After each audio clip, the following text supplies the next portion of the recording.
hater or whatever the case may be. He is honestly one of the nicest people that I have ever talked to, ever. And just a really nice guy, and he was nice enough to invite me down. He invited all of us down for sound check.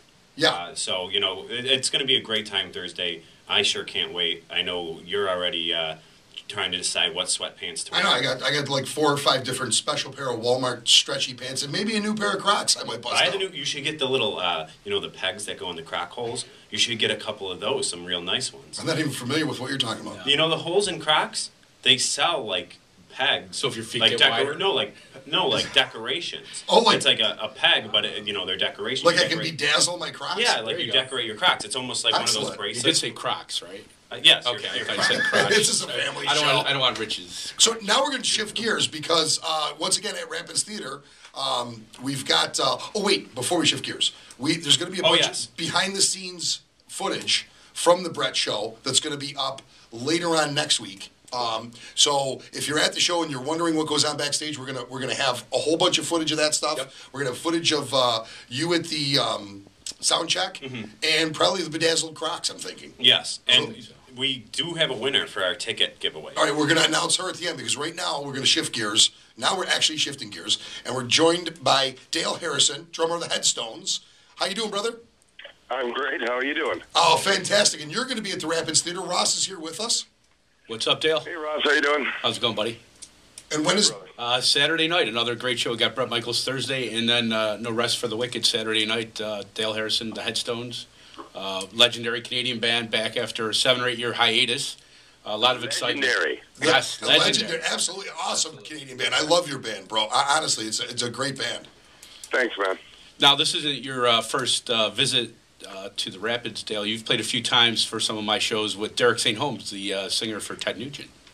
Yeah, I had a great time. Great people, great venue, and we love Buffalo, and New York. So, now, at what point are they in the tour? Have they been? Are they just kicking it off, or is it... Dale, you started early in the year on your side of the border, and you're starting out before you go to Western Canada. You're making a visit here to Buffalo, correct? You are correct. Yeah, cool. We're doing. We started off last week. Oh, okay. And we'll just be playing a bunch of gigs until we get to New York. Then we're back here in Toronto on the 23rd, and then back out west, flying out Boxing Day. So. Boxing Day, I love that. Great. A couple shows in Vancouver, Calgary, and then Edmonton for New Year's. So.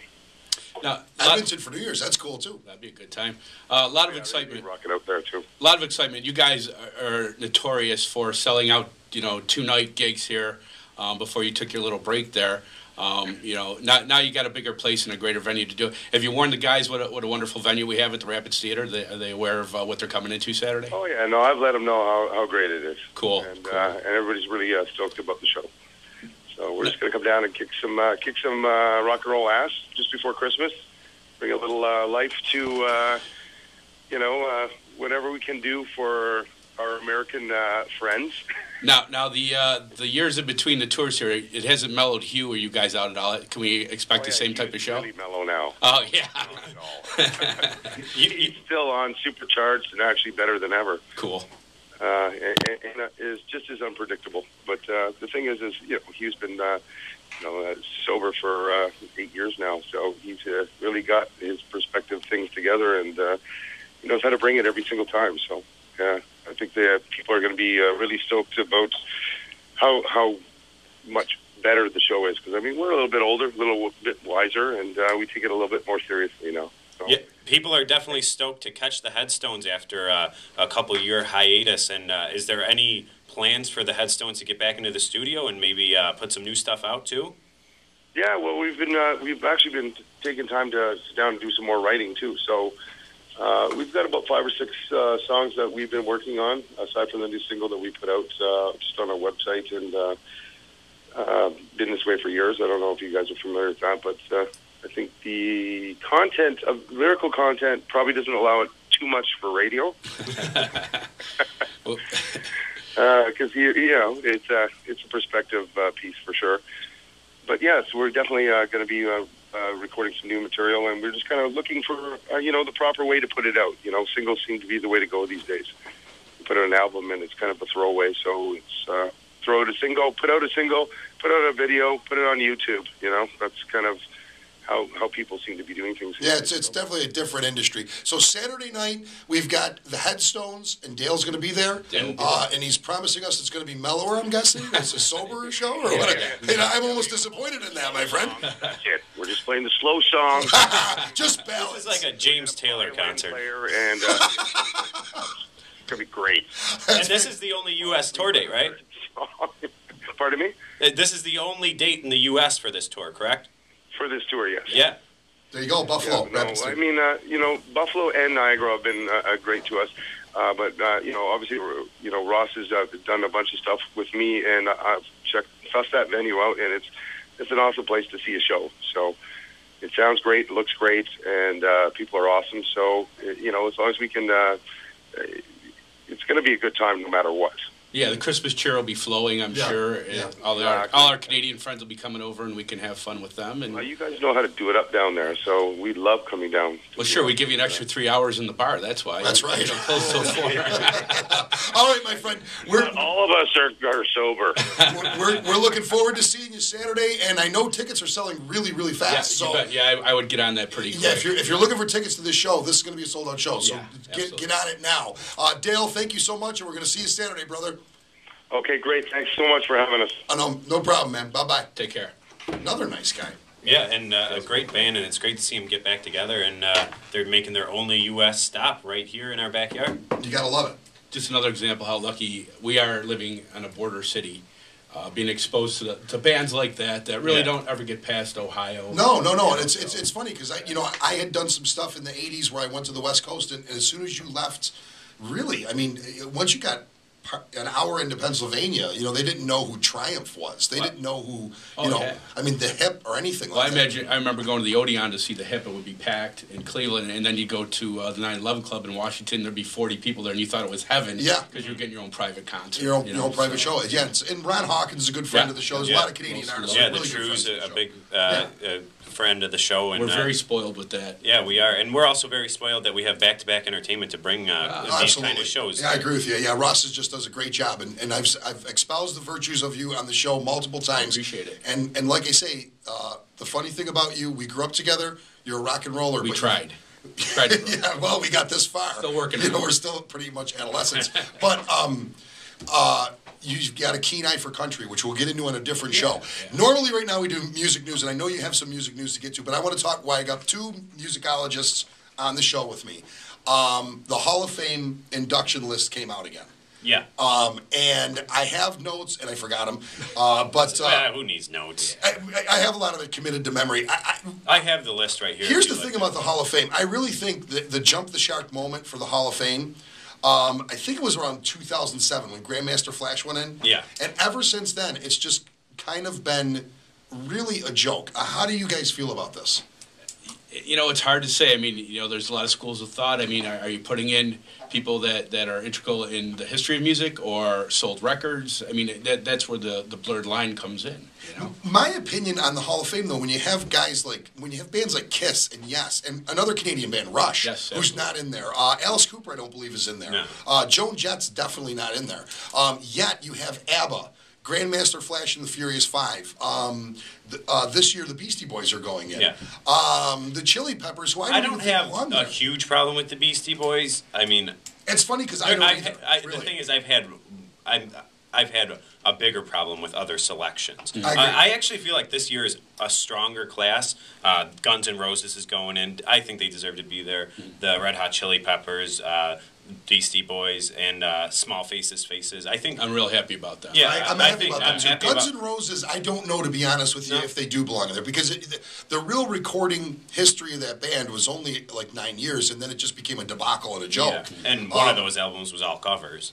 Well, and the album, the Chinese Democracy album, which we heard about for almost 20 years, it seemed like. Which you really can't call Guns N' Roses because it wasn't, didn't involve Slash. It was an Axl Rose band. Right, exactly. That brings up an interesting question. Will they play together? Will there be a reunion after this? I heard a couple rumors that, they had talked about it. I don't know. I don't think they will. We are going to be with Slash. And if they do, I hope that they buy a lot of time, or people are ready to wait because they'll show up 2 hours late. Oh, bro, absolutely. We'll be with Slash and try to get. We're going to be with them in January, and we will try to pry it out of him if he'll talk about it. And I don't. I think the problem's always been Axl, anyways.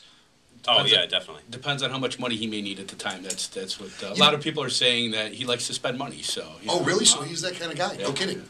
Well, I don't know whether it's taking 9 years to put an album out, if that's where he's spending it. But you're referring to Axl or you're referring to Slash? 9 years of studio time. I'm sure that'll cost. No, Slash, like I said, Slash is the guy that I think has come out looking great on this. He's one of the most respected guitarists, to play, and he plays with everybody. Yeah, Slash is on everything. He did that Super Bowl halftime cameo last year. Yeah.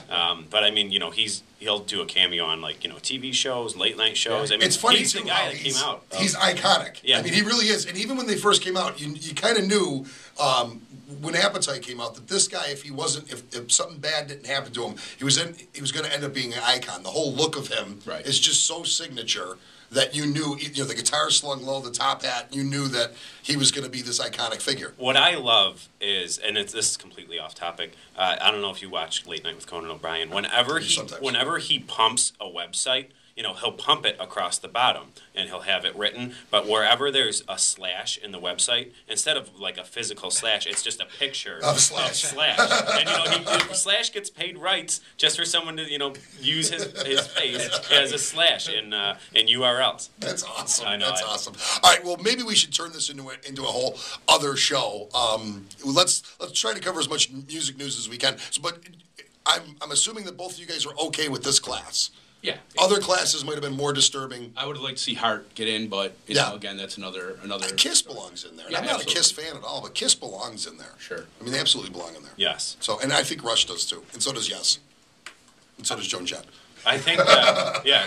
And Laura Nero shouldn't even be in there. I'm going to do a whole show on this Laura Nero thing. And the other thing, I mean, in 10 years, who are we going to be inducting in the Hall of Fame? Exactly. Yeah. Are they Katy Perry. Are they just buying time because they know, like, over the next 5 to 15 years, there's going to be a gap in there where who are you going to really? But that's what I'm talking about this jump the shark moment where once Grandmaster Flash went in, I think the following year Madonna went in. It's arguable if Madonna belonged in there or not. And then it was. I'm trying to think of the other rap group that just went in. Run DMC. Run DMC, yeah, which I just don't think that is rock and roll. No. And I don't think when there's so many people who laid the foundation for all these bands that aren't inducted, that these bands should be in there first. I just think that they really jumped the shark in 07. It's either 07 or 06. It is about the slotting. I would have less of an issue if certain bands were already in. Exactly. Some of these bands are going. Exactly, and that's a great way to put it. Yeah. I agree with that statement wholeheartedly. I would have less of an issue if other people were already in there.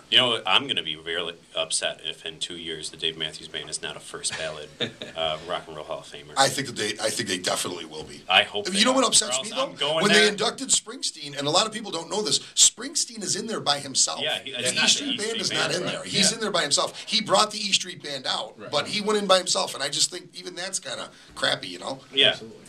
We're getting the move along. I know we're signal. getting the move along signal. I don't know if you saw this. I did. The Barbara Bachman thing.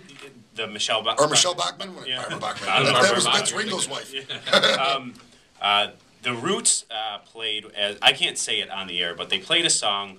The title of the song inferred that she was a liar. The song is by a sort of rapish type group, Fishbone. I'm sure if you Google The Roots cover Fishbone, you'll see the name of the song. But they played it as she walked out on Jimmy Fallon, and they caught a lot of heat for it this week.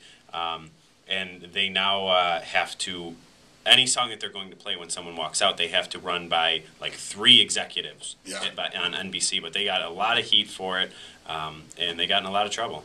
Good for them for doing that. I think the Roots are the most overrated band in the world, though. Are you a big Roots fan? No, we've gone over. I just think they're so overrated. I think they're a good band. I think they're overrated. Yeah. One more quick story. Mick Jagger and Keith Richards are going to pay for the funeral expenses of Hubert Sumlin, the guitar player from Howlin' Wolf, who just recently passed away. They've said many times in past interviews, and they've paid tribute to him, and they've said that he was a huge influence on them. And I think it's very cool that. He passed away at the age of, not that he passed away at the age of 80. You think it's cool he passed away? No, I think it's very cool that Keith and Mick are going out of their way to pay for the funeral expensive. expenses of one of their heroes. And that is fantastic. And we've come to the end of another show. If you have a little time, go on YouTube, search for Hall of Fame inductions. We have the winner that we got to announce. Yeah, I got a couple seconds. I just got to say, Christina Notar is the winner of the Bret Michaels tickets. Stop by the Music Exchange, 4514 Camp Road, to pick them up Thursday. Bret Michaels and the Headstones are Saturday. We want to Rapid Theater. I want to thank Ross. I want to thank Josh on behalf of Jim and Kim. Remember, folks, if you heard it on the X.